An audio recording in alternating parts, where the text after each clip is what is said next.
Good evening, ladies and gentlemen, and welcome to Heti TV's foreign language news broadcast. My name is Peter Gardish, and first, for the news in English. The newly appointed Prime Minister of Qatar, Mohammed Al Thani, was the first person to receive Peter Siart in Doha.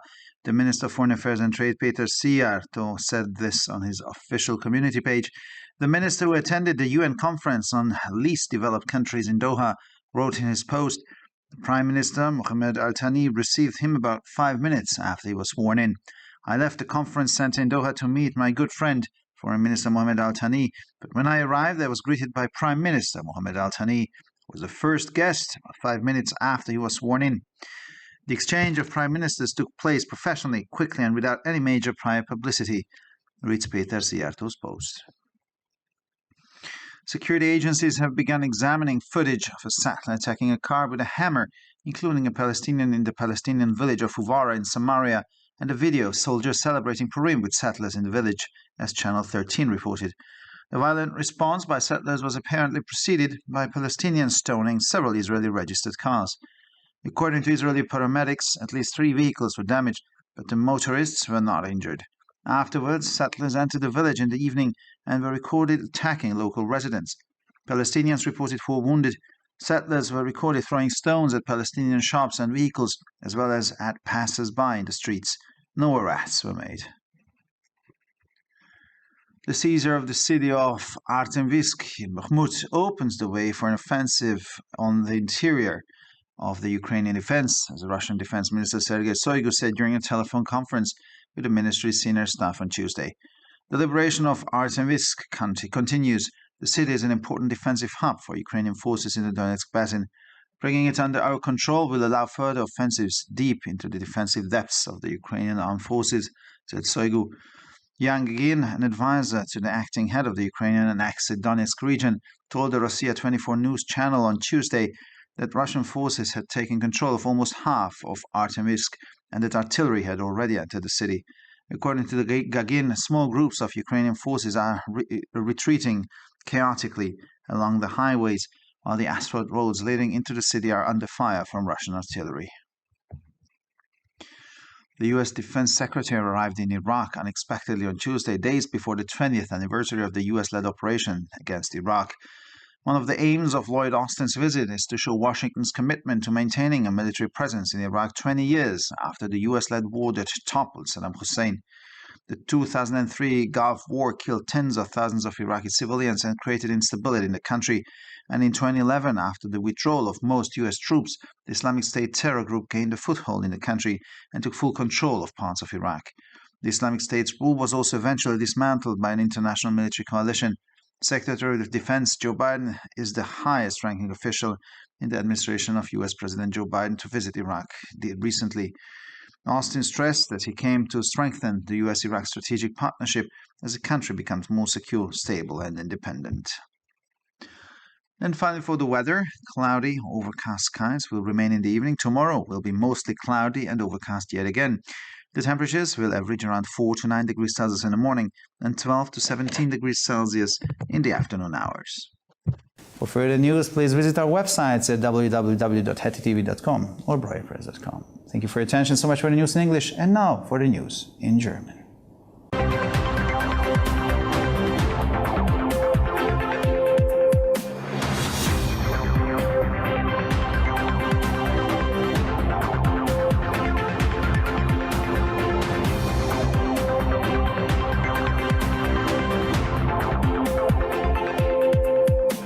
Schönen guten Abend, liebe Zuschauer. Mein Name ist Peter Gardish und nun zu den Nachrichten auf Deutsch. Peter Siarto war die erste Person, die der neu ernannte Premierminister von Katar, Mohammed Al Thani, in Doha empfing, wie der Minister für Auswärtige Angelegenheiten und Handel auf seiner offiziellen Community-Seite mitteilte. Der Minister, der an der UN-Konferenz über die am wenigsten entwickelten Länder in Doha teilnahm, schrieb in seinem Beitrag, Premierminister Mohammed Al Thani empfing ihn etwa 5 Minuten nach seiner Vereidigung. Ich verließ das Konferenzzentrum in Doha, um meinen guten Freund, Außenminister Mohammed Al Thani, zu treffen. Aber als ich ankam, wurde ich vom Premierminister Mohammed Al Thani, der erste Gast war, etwa 5 Minuten nach seiner Vereidigung begrüßt. Der Austausch der Ministerpräsidenten fand professionell, schnell und ohne große Vorankündigung statt, heißt es in Peter Siartos Post. Die Sicherheitsbehörden haben mit der Untersuchung von Aufnahmen begonnen, auf denen zu sehen ist, wie ein Siedler ein Auto mit einem Hammer angreift, darunter auch einen Palästinenser im palästinensischen Dorf Huwara in Samaria, sowie von Videos, auf denen zu sehen ist, wie Soldaten mit Siedlern in dem Dorf Purim feiern, berichtet Channel 13. Der gewaltsamen Reaktion der Siedler waren offenbar Steinwürfe von Palästinensern auf mehrere in Israel zugelassene Autos vorausgegangen. Nach Angaben israelischer Sanitäter wurden mindestens 3 Fahrzeuge beschädigt, die Autofahrer blieben jedoch unverletzt. Anschließend drangen die Siedler am Abend in das Dorf ein und wurden dabei gefilmt, wie sie Anwohner angriffen. Palästinenser berichteten von 4 Verwundeten. Die Siedler warfen Steine auf palästinensische Geschäfte und Fahrzeuge sowie auf Passanten auf der Straße. Es wurden keine Festnahmen vorgenommen. Die Einnahme der Stadt Artemivsk macht den Weg frei für eine Offensive im Inneren der ukrainischen Verteidigung, sagte der russische Verteidigungsminister Sergei Shoigu am Dienstag während einer Telefonkonferenz mit leitenden Mitarbeitern des Ministeriums. Die Befreiung von Artemivsk geht weiter. Diese Stadt ist ein wichtiges Verteidigungszentrum für die ukrainischen Streitkräfte im Donetskbecken. Wenn wir sie unter unsere Kontrolle bringen, werden weitere Offensiven bis tief in die Verteidigungslinien der ukrainischen Streitkräfte möglich sein, sagte Shoigu. Jan Gagin, ein Berater des amtierenden Leiters der ukrainisch annektierten Region Donetsk, erklärte am Dienstag gegenüber dem Nachrichtensender Rossiya 24, dass die russischen Streitkräfte fast die Hälfte von Artemivsk unter ihre Kontrolle gebracht hätten und dass Artillerie bereits in die Stadt eingedrungen sei. Laut Gagin ziehen sich kleine Gruppen ukrainischer Streitkräfte chaotisch über die Autobahnen zurück, während die asphaltierten Straßen, die in die Stadt führen, unter dem Beschuss der russischen Artillerie stehen. Der US-Verteidigungsminister traf am Dienstag unerwartet im Irak ein, wenige Tage vor dem 20. Jahrestag der US-geführten Operation gegen den Irak. Eines der Ziele des Besuches von Lloyd Austin ist es, das Engagement Washingtons für die Aufrechterhaltung einer militärischen Präsenz im Irak 20 Jahre nach dem von den USA geführten Krieg, der Saddam Hussein stürzte, zu zeigen. Der Golfkrieg von 2003 tötete Zehntausende irakischer Zivilisten und führte zu Instabilität im Land.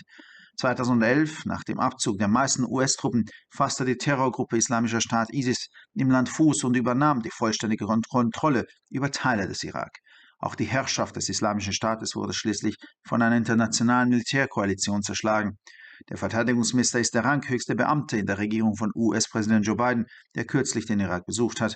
Austin betonte, er sei gekommen, um die strategische Partnerschaft zwischen den USA und dem Irak zu stärken, damit das Land sicherer, stabiler und unabhängiger wird. Und schließlich zum Wetter. Am Abend bleibt der Himmel bewölkt und bedeckt. Der morgige Tag wird ebenfalls überwiegend bewölkt und bedeckt. Die Temperaturen werden im Durchschnitt zwischen 4 und 9 Grad am Morgen und zwischen 12 und 17 Grad am Nachmittag liegen.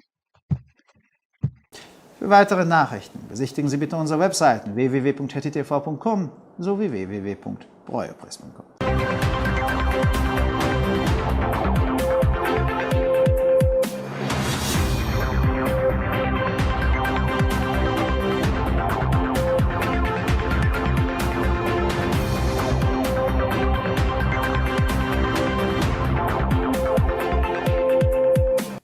שלום וערב טוב, כאן ציפי בוכמן וילדבאום עם החדשות בעברית.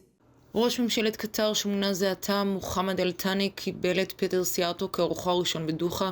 כך דיווח שר החוץ והמסחר בעמוד הרשמי שלו ברשתות החברתיות. ראש המשרד שהשתתף בוועידת האו"ם העוסקת במדינות הפחות מפותחות בדוחה, הוא התקבל על ידי ראש הממשלה מוחמד אל-תאני כ5 דקות לאחר השבעתו. יצאתי ממרכז הכנסים בדוחה לפגוש את חברי הטוב, שר החוץ מוחמד אל-תאני, וכשהגעתי לשם כבר קיבל את פניי ראש הממשלה מוחמד אל-תאני כאורחו הראשון כ5 דקות לאחר השבעתו. החלפת ראש הממשלה נעשתה בצורה מקצועית במהירות ללא פרסום מוקדם, כך נכתב בפוסט של פטר סיארטו. ארגוני ביטחון החלו בחקירת צילומים של מתנחל תוקף מכונית בפטיש בכפר הפלסטיני חווארה שבשומרון, בזמן שאדם פלסטיני נמצא בתוך הרכב, וכן סרטון של חיילים חוגגים את פורים עם מתנחלים בכפר, כך דווח בערוץ 13. לתגובתם האלימה של המתנחלים קדמה ככל הנראה סקילה של כמה מכוניות עם לוחיות רישוי ישראליות על ידי פלסטינים. לטענת שירות החירום הישראלים נגרם נזק לפחות ל3 כלי רכב, אך הנהגים לא נפגעו. לאחר מכן נכנסו המתנחלים לכפר בשעות הערב ולפי הקלטות תקפו תושבים מקומיים. הפלסטינים דיווחו על 4 פצועים. לפי הצילומים המתנחלים יידו אבנים לעבר חנויות וכלי רכב פלסטינים וכן לעבר עוברי אורח ברחוב. לא בוצעו מעצרים. לכידת העיר ארטמיסק פותחת את הדרך למתקפה על פנים ההגנה האוקראינית, כך אמר שר ההגנה הרוסי סרגי שויגו בשיחת טלפון עם צוות ההנהלה של המשרד ביום שלישי. שחרור ארטמיסק נמשך, העיר הזו היא מוקד הגנתי חשוב לכוחות האוקראינים באגן דונייץ. השליטה בה תאפשר התקפות נוספות עמוק לתוך ההגנות של הכוחות המזוינים האוקראינים, כך אמר שויגו. יאן גגין, יועץ למנהל בפועל של מחוז דונייץ שסופח מאוקראינה, אמר ביום שלישי בערוץ החדשות רוסיה 24 כי הכוחות הרוסים כבר השתלטו על כמעט מחצית מארטמיסק ושהארטילריה כבר נכנסה לעיר. לדברי גגין, קבוצות קטנות של כוחות אוקראינים נסוגות באופן כאוטי דרך הכבישים המהירים, בעוד שכבישי האספלט המובילים לעיר נשארים תחת אש רוסית. שר ההגנה האמריקני הגיע במפתיע לעיראק ביום שלישי, ימים ספורים לפני יום השנה ה-20 למבצע ארצות הברית נגד עיראק. אחת המטרות של ביקורו של לויד אוסטין היא להראות את מחויבותה של וושינגטון לשמור על נוכחות צבאית 20 שנה לאחר המלחמה שהובילה ארצות הברית, שהפילה את סדאם חוסיין. במלחמת המפרץ ב-2003 מתו עשרות אלפי אזרחים עיראקים והתפתחה חוסר יציבות במדינה, ובשנת 2011 לאחר נסיגת רוב החיילים האמריקנים התפשט ארגון הטרור בשם המדינה האסלאמית שגם שלט בחלק מעיראק. שלטון המדינה האסלאמית חוסל סופית על ידי קואליציה צבאית בינלאומית. שר ההגנה הוא הפקיד הבכיר ביותר בממשלו של נשיא ארצות הברית ג'ו ביידן, שביקר לאחרונה בעיראק. אוסטין הדגיש כי הוא בא לחזק את השותפות האסטרטגית בין ארצות הברית לעיראק ככל שהמדינה הופכת לבטוחה, יציבה ועצמאית יותר.